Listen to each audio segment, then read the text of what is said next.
Manguha tayo ng Madre de Agua. So pag nag-alaga ka ng baboy, hindi pwedeng wala kang ganitong tanim. Hawak naman yung kulungan mo, imposible na walang bakante sa pilit ng yung kulungan. So magtanim ka ng Madre de Agua.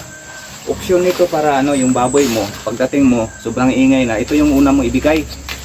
Ipakain mo sa kanila para hindi sila mag-ingay. Ito yung una mong ibigay sa kanila, saka ka mag-prepare ng pagkain nila. Ito yung Madre de Agua.